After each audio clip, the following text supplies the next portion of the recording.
did things a little different today, just so that you could get the readings on why that music makes sense, because otherwise these readings don't make sense with that. So that's how that worked. Okay, I am reading Revelation 21, 5 and 6. And the one who was seated on the throne said, "See, I am making all things new." Also he said, "Write this, for these words are trustworthy and true." Then he said to me, "It is done. I am the Alpha and the Omega, the beginning and the end. To the thirsty," see the trends we're going with, "I will give water as a gift from the spring of the water of life." And then Isaiah 44, 3-5. "For I will pour water on the thirsty land and the streams of the dry ground. I will pour my spirit onto your descendants and my blessings on your offspring. They shall spring up like green grass in the meadow, like willows by flowing streams. This one will say, 'I am the Lord's.' Another will be called by the name of Jacob. Yet another will write on the hands the Lord's and adopt the name of Israel." So hopefully by now you get the trend that we're going with. This is the word of the Lord. Thank you, God. So I can only imagine the lady at the well asking, "How many more times do I have to come back to this daggone silly well in the sun and in the sand?" I know I've asked myself when I was working out in the elements back in my camp days, "Dear Lord, can you make it rain just this one time? Or can you make it a little bit sunny? Or I have plans today. Can you make things happen?" Or maybe you were on the sports team asking your coach, or maybe you were in band asking your director, "Do we really need to do that again? It's not going to get better this one more time." Life can be pretty hard sometimes. And when you're in school or at work, it can be pretty hard to make it through the whole day. Then you have to go home, do homework, work while you're waiting for you at home. There's always chores, something else. Sometimes it seems like there's never a moment's rest, a moment to calm down from the storm.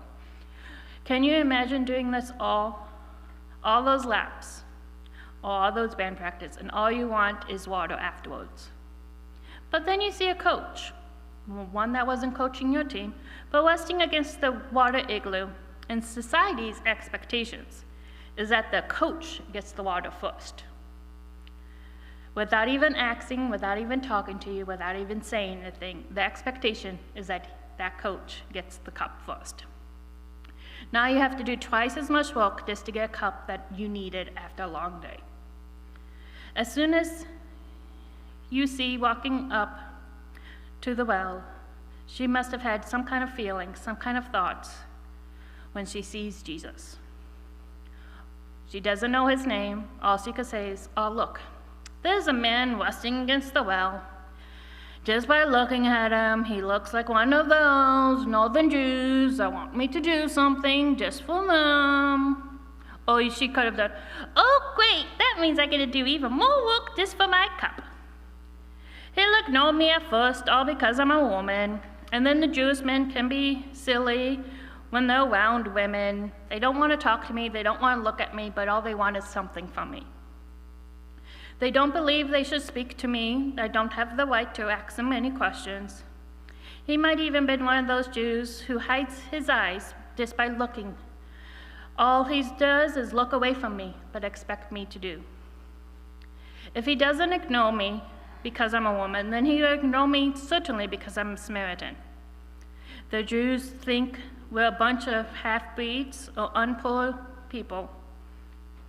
They think that we don't worship in the right place. We don't do anything right. We can't do anything right. Theirs is the temple. And they think we're confused because we only listen and read the first 5 books of the Hebrew Scriptures. Oh, well, I might as well get this over with. Here I go to the well to figure out what this man wants. And we read that he says, "Give me a drink." And her response must be, "Can't believe he's actually speaking to me." To me, a Samaritan, a woman. I had all these reasons of why I was less than. How is it that you, a Jew, asking me for a drink? I'm a woman of Samaritan, for Jews have no dealings with us.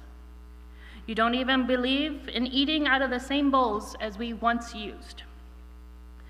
The Jews of Jesus' time considered the Samaritans something almost subhuman.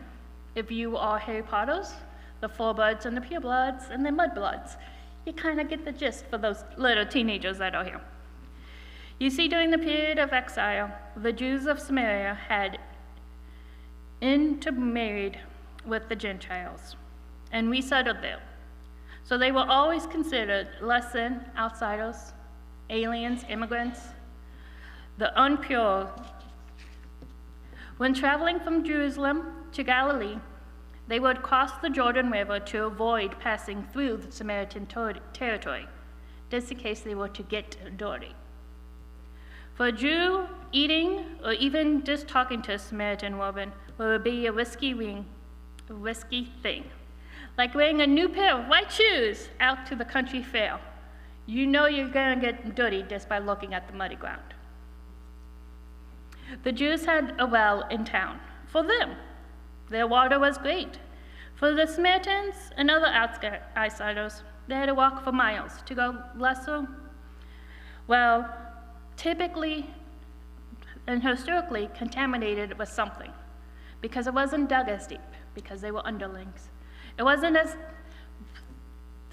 filled with as much joy or even as much grass around it. It was typically out in the middle of a desert where they could find muddy water for those. Out of sight, out of mind was the Jews' mindset. Many believed it would be at least 2 football fields away from town just to make sure that they were completely out of sight. So when Jesus spoke to this Samaritan woman, she was, let's say, taken back. Why would a Jew speak with her? Why would he ask me of anything? Why is he even consider me as somebody who's able to listen? And then we read, if you knew the gift of God, or who it is that you are saying to, give me a drink, you would have asked, and I would have given you living water. At this point, we must think that she thinks that he's a pure joke. First he talks to me, and now he's just making fun of me for living water. He's funny. He wants this flowy, running water that, woohoo, this kind of water that nobody has ever heard of. Is he a magician? What is wrong with this? So you have nothing to draw with. The well is deep. Why did you get that kind of living and flowing water from? And then we continue reading. Everyone who drinks of this well will never get thirsty again, and whoever drinks shall give and never be thirsty. And this well becomes a spring welling up to eternal life. Surely he's mocking me. Surely he's been out here in the sun for too long. This man has surely lost it. Who is this man? It seems as if he knows my thoughts, but at the same time, I'm glad he can't read them. He could know this, except if he were the prophet and receives word of God like Moses did. He's speaking like a teacher would have been waiting for. The one who would be like Moses, the one who would be teaching us all things. Maybe this Jew ain't bad, but why is he the one talking to me? I know that the teacher's coming, the anointed one. We know that. When he comes, is this how he's going to be teaching? Through me? Why me? How can this be true? How can this be the one we waited for? He knows so much about me. When he looks at me, it is as if he looks right through me, right to my heart, right to my needs. I didn't see this man coming, and believe me, we never do. When they not speaking to me, I didn't even care. I am in such a daze. All I wanted was water. All I wanted was a refreshment to get out of the heat. This woman at the well received something that day. She knew that she needed food and water for her body, but instead she got a relationship that would never fail. Her religion gave her meaning, but she had heard a hard time believing that even he could change her. She was searching for something, just like we are. We are all searching, but that's why we spend so much time on so many other things. The reason that this is a simple story, and yet so powerful, is because this woman went to the well, went from an outsider by all society terms, all society means, no friends, no family, no one would even talk to her in town. And yet she had one conversation with this person, this thing, that society has now started to accept her. Not just accept her, but now she's in historical books. She didn't change her outward approach. She didn't change her appearance to fit in current trends. When she heard the good news, she didn't ignore it to find acceptance by any normal social terms. The whole reason we have the story is because she just convinced that he was something different, and then she tried to convince the world that that good news is what matters, nothing else. We search by turning to fakeness of social media to relieve and forget the pain. We search by trying to get out of the craziness of our life. We party all the time, whether that's Robux, I just learned that this weekend, so I'm probably saying it wrong, or whether that is Swifties or the Beasts, or even if it's social media, it might be TV or books. I know when I was growing up, YOLO, you only live once, was a saying, but nobody said how we were supposed to live that one time. We search by putting others down. We search by putting and critiquing others so nobody could critique us first. We search by filling our time with meaningless chores, or search by meaningless lazy days. We'll never find time for anyone or anything else if we're the ones trying to put ourselves first. We're thirsty. We can't get full.